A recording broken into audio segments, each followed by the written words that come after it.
जो राज्यपाल है इसकी नियुक्ति किसके द्वारा की जाती है? राष्ट्रपति के द्वारा की जाती है। फिर दूसरा, जांच आयोग गठन किया जा सकता है किसके विरुद्ध? सीएम के विरुद्ध। फिर मैंने बताया कि केंद्रीय बलों को तैनात किया जा सकता है राज्यों के अंदर अगर लॉ एंड ऑर्डर सही नहीं है तो। उसके बाद पीएससी, पब्लिक सर्विस कमीशन के जो सदस्य हैं, सदस्यों को हटाने का अधिकार किसके पास है? राष्ट्रपति के पास ही है, राज्य नहीं हटा सकते। उसके बाद जॉइंट पब्लिक सर्विस कमीशन राज्यों के लिए एग्जाम कंडक्ट करवाता है, इसको भी राष्ट्रपति जो है वो नियुक्त करता है और हटाता है। सारी शक्तियां जो है यूपीएससी जो है राज्यों के लिए एग्जाम कंडक्ट करवा सकती है अगर राज्यपाल रिक्वेस्ट करे और राष्ट्रपति का अनुमोदन हो तो राज्यों के लिए। तो ये ऐसे जो है वो काम हो गए हैं, ये अतिरिक्त और शक्तियां हैं जिस मामलों में राज्यों की जो केंद्र की जो शक्ति है, एडमिनिस्ट्रेटिव शक्ति है, वो ज्यादा है। तो इस तरह से हमने देखा कि हालांकि भारत के अंदर दोहरी कार्यपालिका है और भारतीय संविधान को कहा जाता है कि ये फेडरल है, फेडरल जिसमें कि राज्य ज्यादा पावरफुल होते हैं और राज्यों को संविधान अलग से शक्तियां देता है और राज्य की कार्यपालिका और विधायिका केंद्र की कार्यपालिका और विधायिका के अधीन नहीं है, वो अपनी शक्ति संविधान से प्राप्त करते हैं।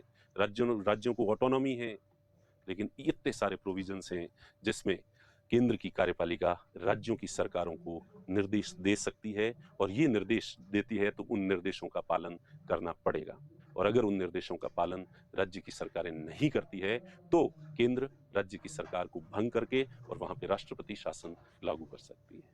तो आज की क्लास में इतना ही काफी है। तो इस तरह से हमने देखा कि कार्यपालिका जिस तरह से विधायी शक्तियों के मामले में जो है वो केंद्र के पास लेजिस्लेटिव पावर्स ज्यादा है, वैसे कि वैसे हमने देखा कि कार्यपालिका शक्तियों में भी केंद्र के पास एग्जीक्यूटिव पावर्स या एडमिनिस्ट्रेटिव पावर्स जो है वो राज्यों की तुलना में न केवल ज्यादा है बल्कि बहुत बहुत ज्यादा है।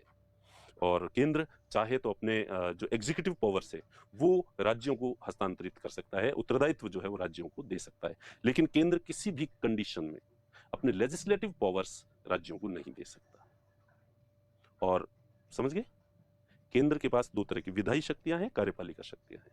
केंद्र चाहे तो अपनी कार्यपालिका शक्तियों का हस्तांतरण राज्यों को कर सकता है, चाहे कुछ देना तो दे सकता है, लेकिन लेजिस्लेटिव पावर्स का हस्तांतरण नहीं कर सकता, वो ट्रांसफर नहीं कर सकता। और हमने देखा कि केंद्र जो है राज्यों के विधायी पावर पर अतिक्रमण कर सकता है और एग्जीक्यूटिव पावर्स पर भी अतिक्रमण कर सकता है, दोनों पर एनक्रोचमेंट कर सकता है और दोनों शक्तियों को अपने हाथ में ले सकता है विशेष स्थितियों में जहां पे संविधान अनुमति देता है। तो ये लेजिस्लेटिव और एडमिनिस्ट्रेटिव रिलेशंस थे। अब इसी में है आर्टिकल 263 अनुच्छेद 263 जिसमें इंटरस्टेट काउंसिल का प्रावधान है, अंतरराज्य परिषद। तो अंतरराज्य परिषद मैं अगले जब डाउट क्लियर करूंगा तो उस क्लास में मैं आपको पढ़ाऊंगा, लेकिन उससे पहले मैं आपको ये होमवर्क दे देता हूं कि अंतरराज्य परिषद जो है इसका प्रोविजन